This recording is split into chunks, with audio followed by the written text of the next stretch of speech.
Hi, my name is Michael Trout, and I'm going to talk to you about a transformative event, a new paradigm that is going to come about in the next 5 years, called the Innovation Revolution. The Innovation Revolution is a very important event for humanity, because ultimately, for the last 5,000 years, innovation has been stifled. And it's been stifled because only people with the funds to launch the innovation are able to do so. And there's a you could call it the law of success, or the axiom of success. If you watch TEDx, just Google TEDx, the Golden Circle. Watch this very important talk. He talks about what makes companies leaders, and he talks about this axiom for success. He basically says success equals money plus the right market conditions, or plus the right team plus the right market conditions. Money. But understand, money, the reason why it is first, it plays such an important part. Because how can you bring about and establish the right team without money, right? How can you develop the market without money? So money ties to both the team component, also ties to the market development component. Not only that, innovation usually 99%, maybe not 99, but 90% of the time refers to establishing new markets. Let me talk about that. Innovation. Ultimately, Jobs developed the PC market. Before Jobs, there was no PC market. Why? Because it was very difficult for anyone to enter it, because there was no software. You know, when he developed the Apple II, there was no software. He developed some of the first software he didn't develop, but software was developed for his platform, like VisiCalc, which was the precursor to Excel. And also, basically you had to build your PC. It was something, it was a hobbyist sport, and only specific individuals could do it. If the PC market did not exist. Jobs created that market. He is an innovator. Number two, I'm gonna pass this guy here. This guy's driving way too slow. Anyway, the second problem is another example of innovator. Let's look at Bill Gates. Bill Gates is an innovator. Now, Bill Gates, what market did he develop? He was a key player in developing the software market. How did he develop the software market? Before Bill Gates, before Windows, he licensed IBM, went to him and says, we need this thing called software. You know, IBM did not believe in software. No one really knew what software was back then in the 70s, right?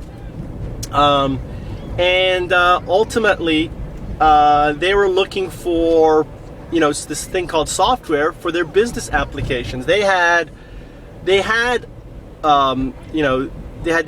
machines for businesses, and they were so dumb that they gave him exclusive license on all the software. Had they realized the market, the software market, do you think IBM would have given Bill Gates kept hold of the license for Windows? Of course not, right? It was the biggest mistake IBM ever did, and it turned a 20-year-old into a billionaire, the richest man in the world. One simple problem of not recognizing a new paradigm, right?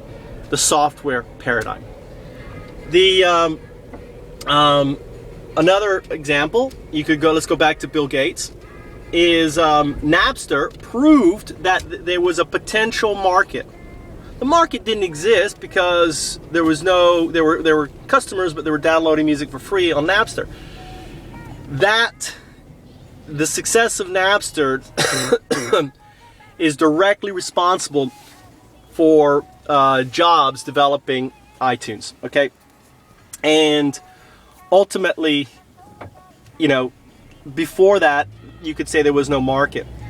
You know, you could look at other areas. Go further back. You know, I don't know if you realize, but the fax machine was developed in early 1900s, in around 1904, and it didn't become a reality, you know, till 70 years later. In the 1970s, fax machine started. So, going back, the problem with innovators is, and the other thing with the golden, as I mentioned, there's another key axiom that the Golden Circle talks about, is that the law of the fusion of innovation. Only 2.5% of the population are innovators. Innovators are a subset of entrepreneur. You could think of them, Kauffman Foundation recently just released, actually yesterday, new research, and they call them entrepreneur users. Entrepreneur users. The most successful startups, whether it is Apple, Google, Microsoft, Sun, Cisco, you name it, were started by entrepreneur users. Entrepreneur users basically develop the technology for themselves. Case in point, Jobs did not want to start Apple. Apple was actually was a throw-in name because they couldn't think of any good names. They were like, "I'll just call it Apple." They laughed about it. So listen, if we don't find, we're going to pick this stupid name. If we don't pick, you know, if we don't come up with a different one. Now, if you watch the talks on Jobs, the 1980 talk, he talks about where him and Wozniak wanted Atari or Hewlett Packard to actually, you know, build these things. They didn't want to build them. They went to Apple, right? They went to Atari, where Jobs was working for, and Wozniak was working for HP in the Silicon Valley, right? And neither of them, they both turned him down, right? They didn't think there was a market for it, right? Innovators perceive markets. That's what makes us very, very important. Case in point, in 2001, I launched the gamification of education initiative called Eduit, Education Using Information Technology. You go to eduit.org, and ultimately the whole idea was to bring about autonomous learning on smart devices. Now, we didn't have the term smart device back then, so I called them computers, but in essence it dealt with AI and everything else. That was 2001, right? In 2006, I talked about teaching tablets. What were teaching tablets? Multi-touch learning devices for education, right? 2011, India launched the first $100 multi-touch device. 2006, I talked about it. You know, within 5 years later, right? They exist. Innovators. The problem with me is, why can I not succeed with my innovation? Well, really simple. Remember the axiom for innovation? Success equals money plus the right team plus the right market conditions. Us innovators see market conditions. We can establish and create new ones. The problem is we don't have the funding in order to do so. So what the innovation revolution does, very simply, is it transforms the axiom for success from success equals money with the right team, with the right market conditions, to success equals validated idea. That's simple. So understanding, number one, right now the paradigm for success is the axiom for success is money with the right market conditions, the right team and the right market conditions, understanding that both of those latter, A plus B plus C, but you could think of A plus CA plus BA plus CA, right? All right, AC, AB, A plus AB, AC, right? A plus, I think I'm making this up right now, but it sounds good. So A plus AB plus AC. So ultimately A equals is very important in the whole process. A being money. The second thing that you need to take away from this is that innovation, the law of innovation, has shown that only 2.5% of the population are innovators. The rest of them are early adapters, late adapters,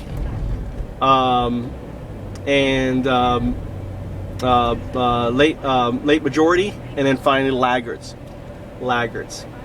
And this law, and the other thing, how does this law relate to the axiom for success? Well, simple. The law of diffusion of innovation also refers to the law of diffusion of investment in innovation. And basically the law is the same thing as the law of diffusion of innovation, is that just as you have innovators, right, who bring about new markets and new about technologies, like the individuals I've mentioned, Zuckerberg, Jobs, Gates, Dell, right? All these are innovators. You have funders that only invest, only 2.5% of seed investors will invest in that, what I call the innovation stage of ideas. And after that, 16% will invest at the early startup stage, right? Or the early, what is called the early adapter stage. Then there's another 35% will invest in the late early adapter stage, right? And 35% will invest, which this now we're moving into the VCs type of investors. Will invest in the what's called late majority, and finally the institutions and the other stage of VCs will invest in the laggard stage. They're laggard investors. They come in whenever all the other people put money in. They're that conservative that finally they'll put money in. So there are three bottlenecks stifling innovation. And the first one I've talked about is basically the team, or what I call the talent bottleneck, which involves the team, and it devolves with talent management. And the second problem with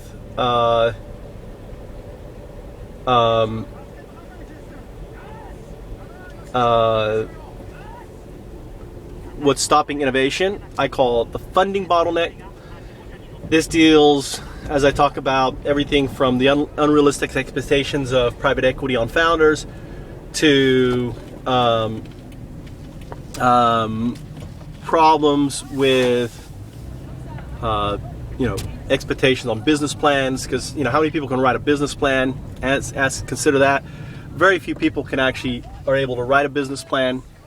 And ultimately, the third bottleneck is what I call the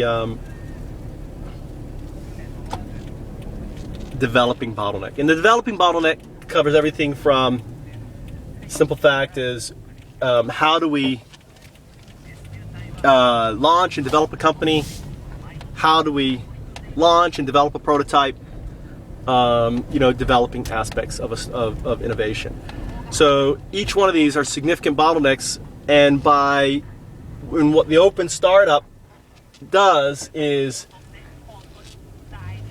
brings about the innovation, or I call the open startup engine, that it will ultimately remove these bottlenecks and flatten global innovation, making or transforming the closed startup to an open one, allowing anyone in the world to launch their ideas.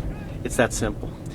Now, I'm going to make some more talks but this is just my first introduction talk on the innovation revolution, and I hope you enjoyed it. And I'll be talking and giving more, talks on it to hopefully broaden your paradigm. Understand, we resist change as individuals, and ultimately we you know, innovation is always perceived as, wow, simple after the fact. Before the fact, innovation is very hard to understand and perceive. And there's a lot of historical evidence for this. The first one being, like I mentioned, we resist change. Another component is because we don't exist in the paradigm, and what happens is the innovator lives in that paradigm. I've lived in this paradigm for 2 years, and it's evolved over 2 years. 2 years ago, could I tell you this paradigm was going to happen? No. Why? Because I couldn't see it. A year ago, could I tell you this paradigm was going to happen? I could tell you it was going to happen. However, I couldn't define it.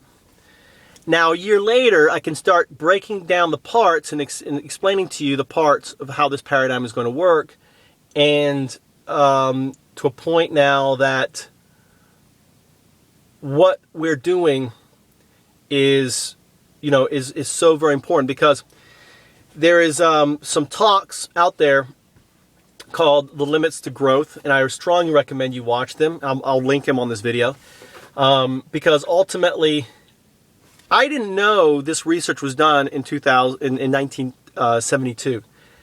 I heard about peak oil, but I knew other things like peak oil were going to happen, because it's kind of like he is an example, the doubling napkin. You can't keep doubling the markets. Okay, because there is only a certain scope of resources, right?